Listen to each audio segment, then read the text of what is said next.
Welcome to Building Connections, Cultivating Connections, and Knowing When to Let Them Go. That's what today is all about. And I think, part of this human experience, it's to experience these connections on a very different level than we do in the spiritual world. I know there were a few different beings and a few different entities and of greatness and power that I experienced on the other realm, but the connection was very different.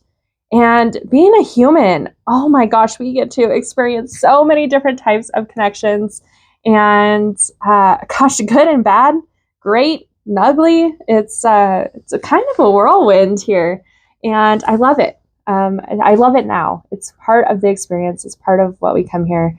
It's a huge learning tool, education and everything.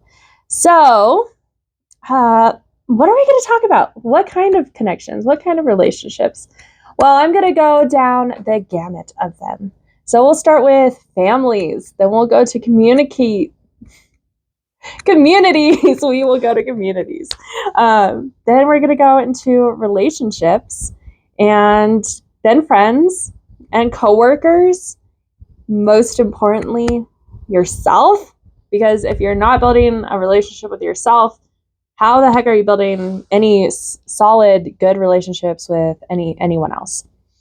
Then we're going to go into what's often difficult for a lot of people is how to cut ties with the ones that don't align. What ones are more, I hate to use the word toxic because it's overused a lot, but yeah, it's toxic. It's like you have this beautiful garden and you just have weeds that fill your soil with toxins. So we'll stick with toxic, but also unaligned. If you have this beautiful, beautiful garden and you have these nasty weeds, they try to take over. Their energies, everything about them is more dangerous to your garden than to just remove them and let it go. So let's get started. Let's do families. If you are a young family, let's say you have either some young kids or, some teenage kids. We'll get into adult kids in a little bit, but let's say they're still at home with you. And, this relationship and how you build this family relationship varies drastically from, each year of the kids aging.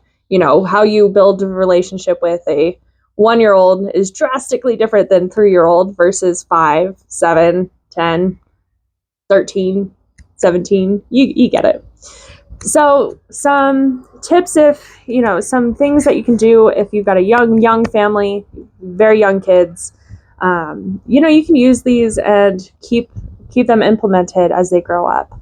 And if you have older kids and you're just not sure how to really build in this family building, you can start small, you can start easy. There's no late time, where that's the beautiful thing about being human is things are in the past and we get to create our future. That is so true with relationships as well.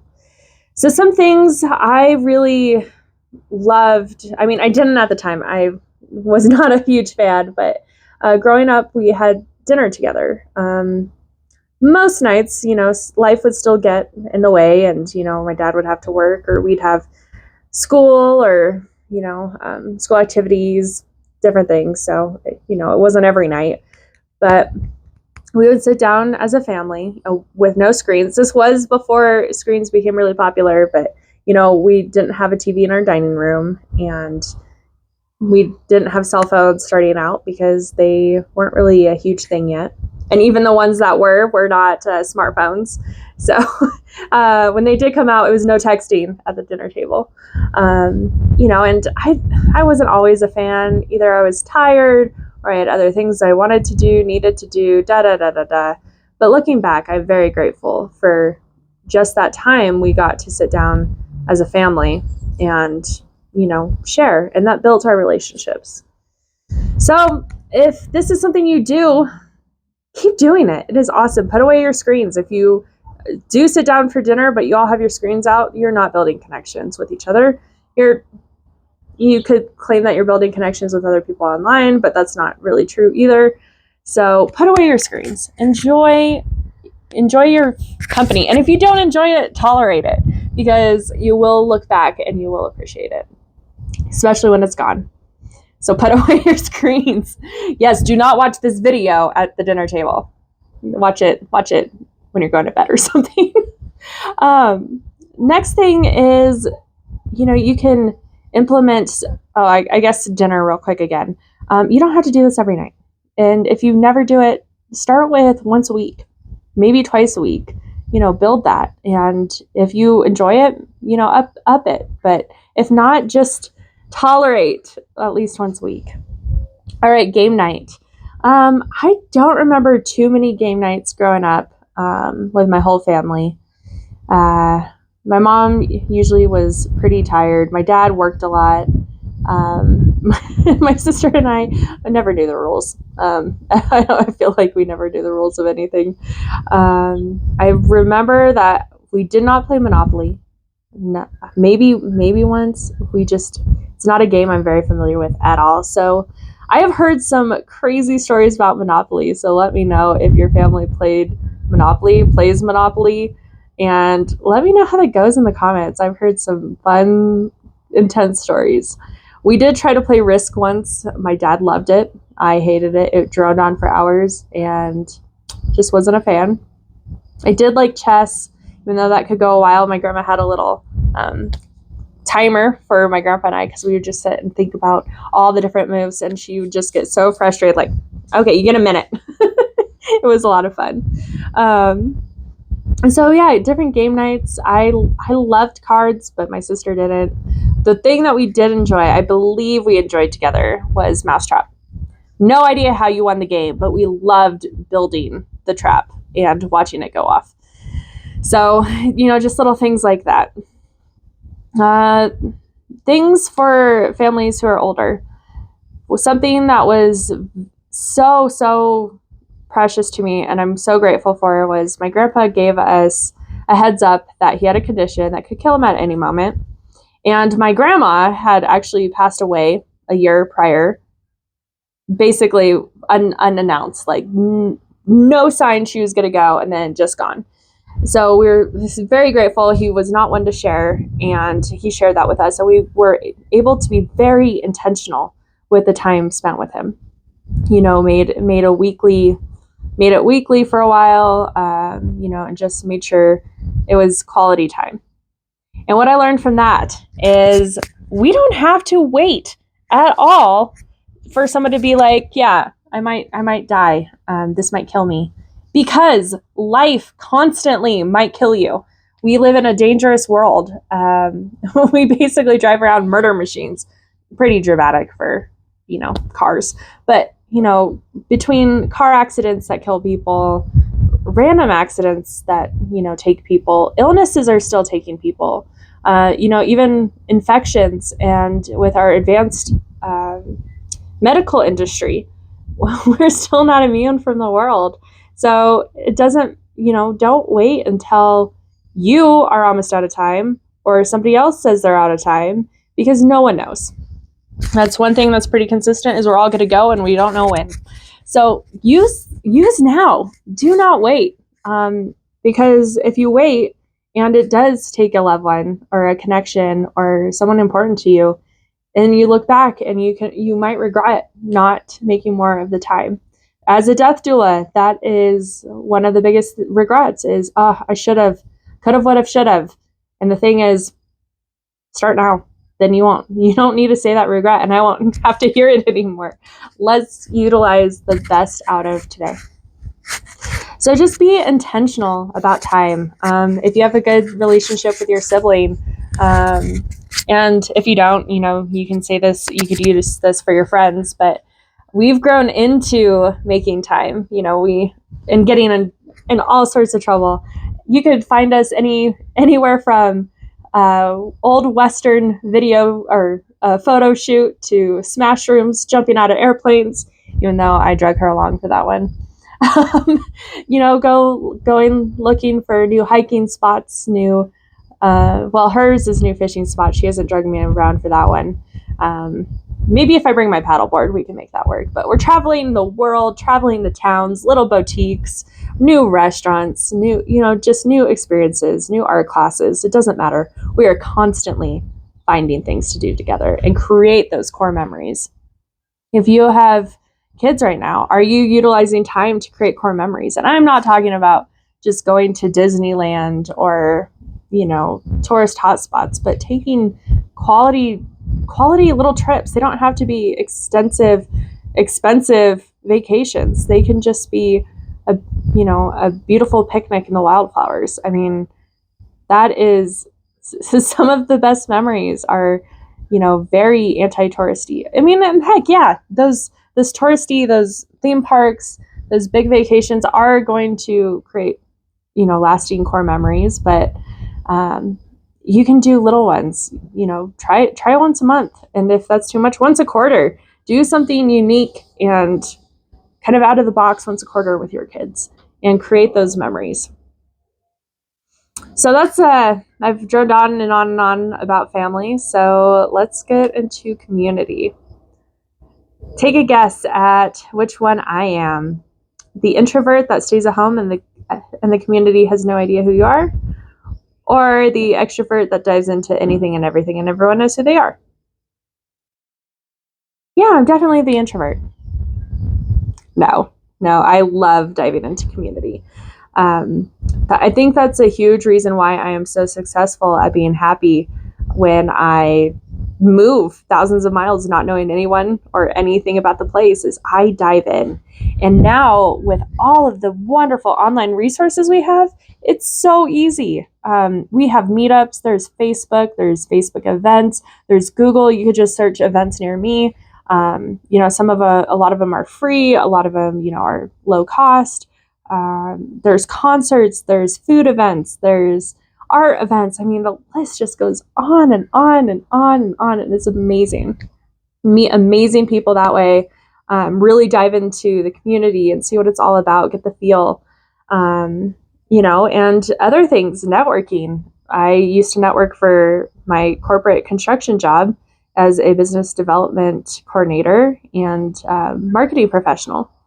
And I kind of was like, well, why can't I do that for just meeting people? So I've also networked just to meet people. And especially if you are traveling alone or you're new to a community, people mostly love to welcome you and tell you all the neat little places that you're not going to find online. So dive in, go to events, community events.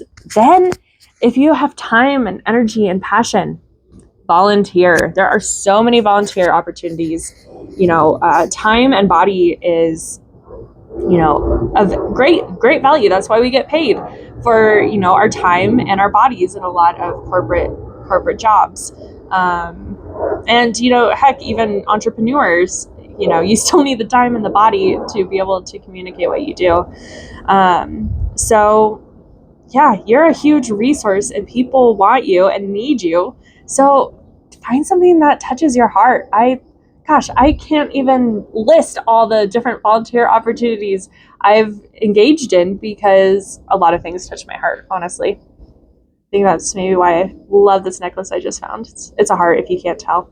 But I loved volunteering at the food bank because I'm a huge foodie. I'm very passionate about food, helping people.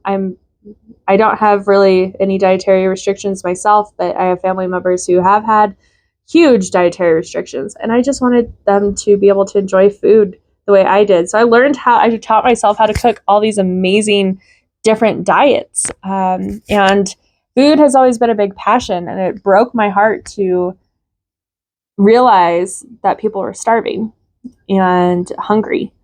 So volunteering at the food bank was my way of making a difference in that field, very hands-on. I loved it. I loved the people there, and just knowing the difference I can make. And then I started volunteering probably as a kid with the American Red Cross. I was hoping to be more involved in that, but it was a pretty small sector and I was still pretty young.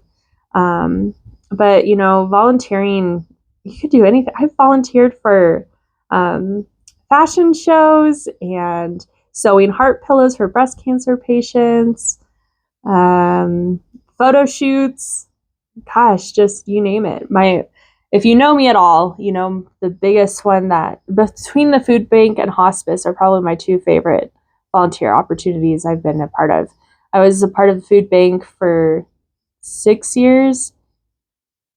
I think 6 years because I took 2 years off in Atlanta during COVID. Couldn't really volunteer much during shutdown. But also hospice, helping people transition, helping people's families with that transition is actually what led me to, shocking, becoming a death doula. So very, very powerful opportunities. And, if kids call your heart, there are mentorship programs you can volunteer for. If animals call your heart and you know that you can walk away from them at the end of the day, I know I cannot, which is why I have not volunteered at an animal shelter, because I would be way too attached and try to take everything home and it would become a nightmare. So, just find what touches your heart that you'll be okay with. But there are so many opportunities out there. Just do a Google search for volunteer opportunities near me. You'll be loaded. You can join local clubs or organizations. I've been a part of a few different organizations throughout the years, and it's a great way to build those relationships. Networking is kind of a one-off, but if you join an organization or a volunteer thing that you're consistent at, you really start to build those relationships, and they can become invaluable in your personal life, in your professional life. So building community is really important.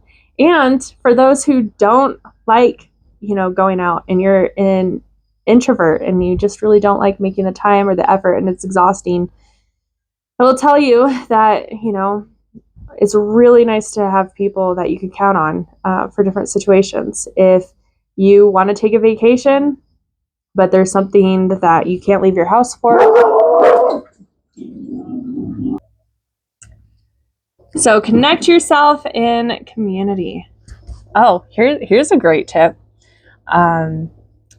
Use your family, use them, invite them, drag them along, and get involved with you.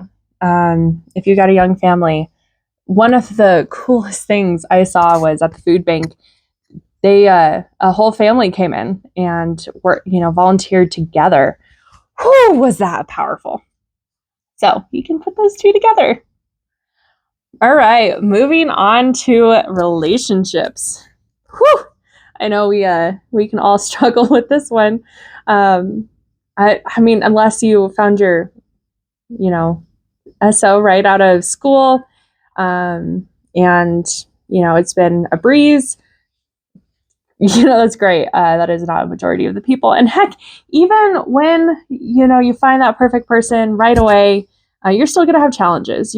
I just went to a wedding where my third cousin, don't quote me on that, married her, love of her life that they met in like grade school or high school. They moved away to different colleges, thousands of miles away.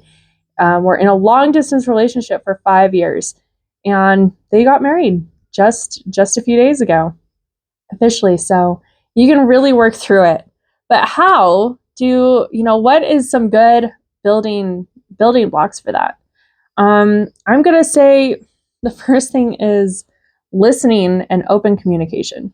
And this is going to, take different directions depending on who you are. But listening is huge, and not being reactive, just listening and trying to understand. That's going to be huge for any type of relationship or, connection you have. It's listening and not listening to respond, but listen to understand. It is so important in every single connection you have. So definitely utilize this in your relationship. And it could get hard. You can get comfortable And when you get comfortable, that's when things get hard because you stop paying attention. And that, that is and often a relationship destroyer is when you get too comfortable and you stop paying attention to each other. You stop paying attention to the words, to the actions, to the feelings. So I'm going to simply say practice active listening and communication. Make time for these meaningful conversations and know when to have them. It's so important to know when to have certain conversations. If your SO just got off from a really long, hard day at work and you have some bad news, maybe don't greet them at the door with this bad news. So learning how to approach different things at different times. Or, they just lost somebody or, something went wrong.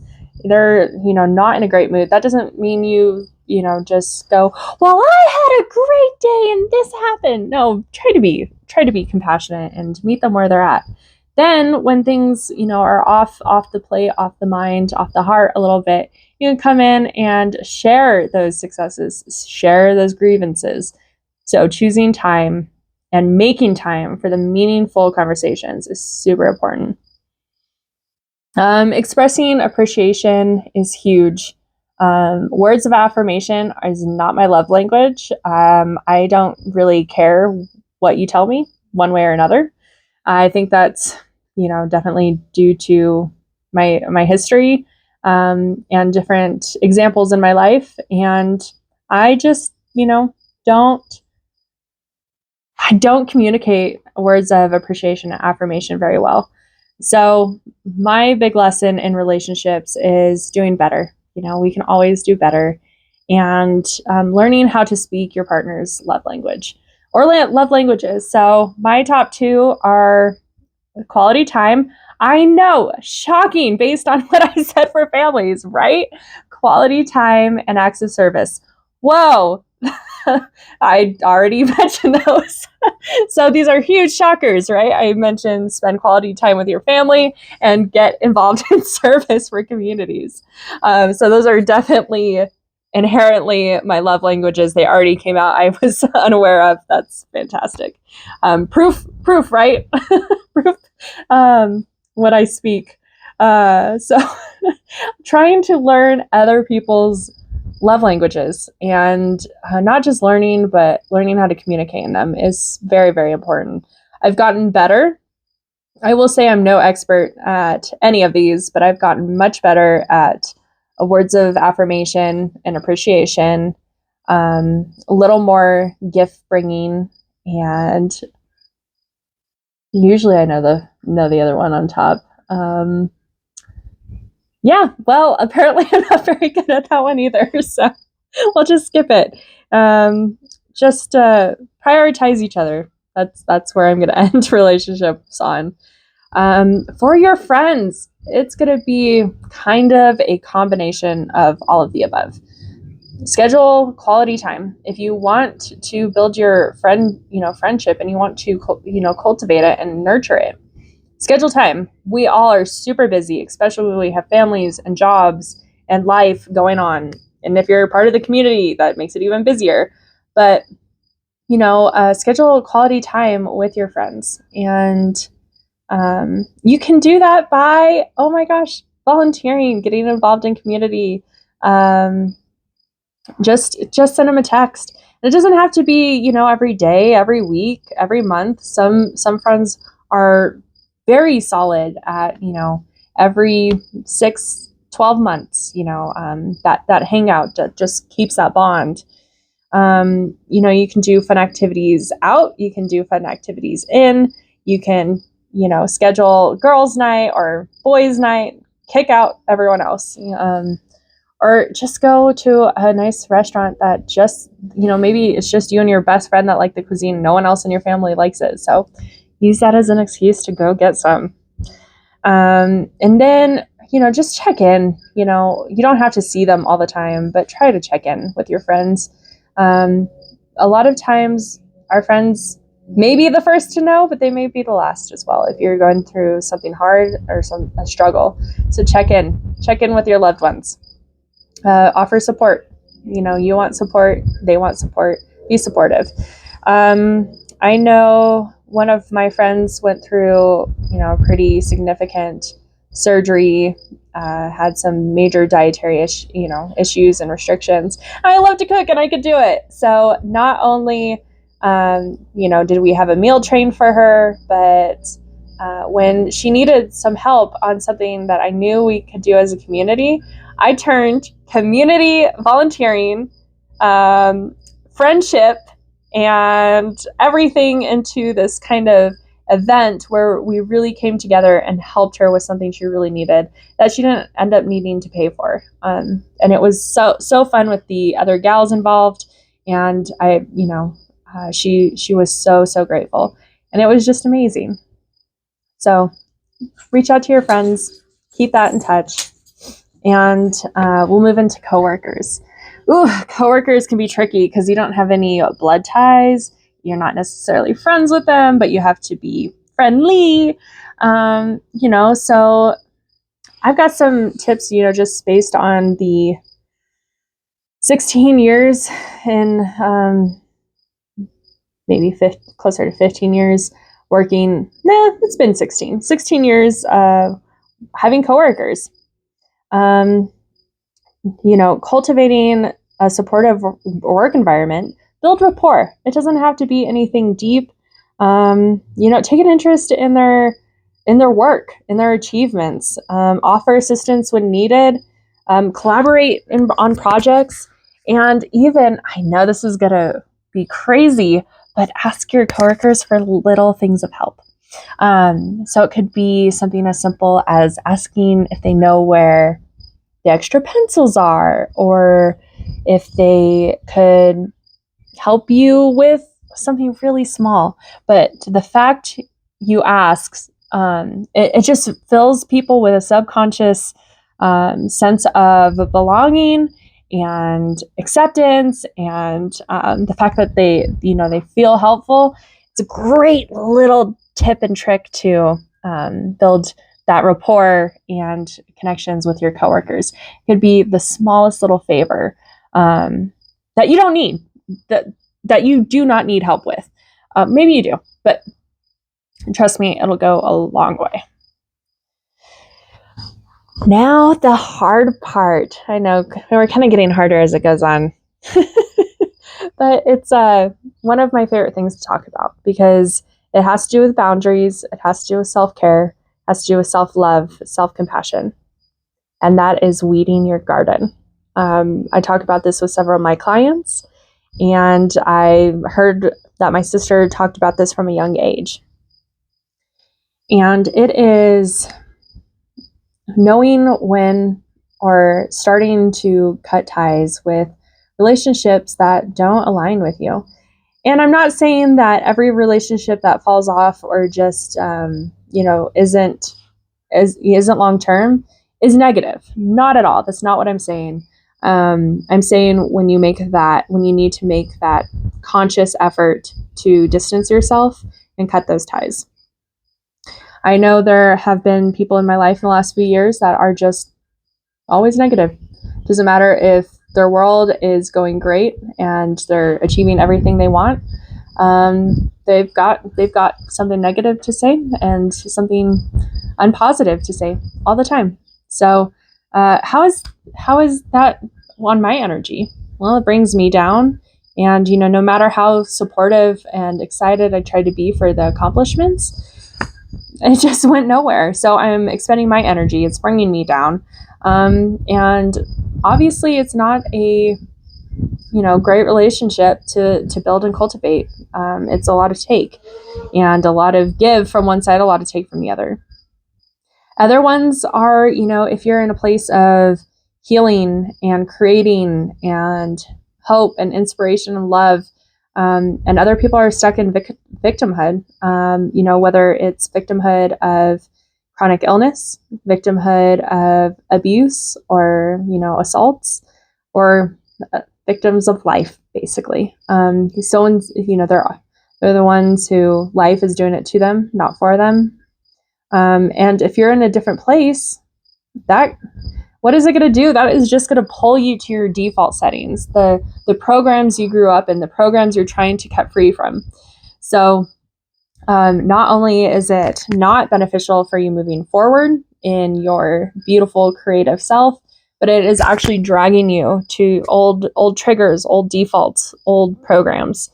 So, you've got this tug on you, and you just need to snip it and be free. Weed your garden. Have a beautiful garden full of people who inspire you, who drive you, who give you hope, who give you inspiration, and let go of those trying to drag you into the past. There's no future in the past, and you can make that decision. And if you need help on, what that looks like, sometimes it's just letting them go for also their own good too. If you need help with what that might look like, if you're kind of in this situation, reach out. I would love to help. It's really, really powerful for boundary setting, really powerful for self-love, self-compassion.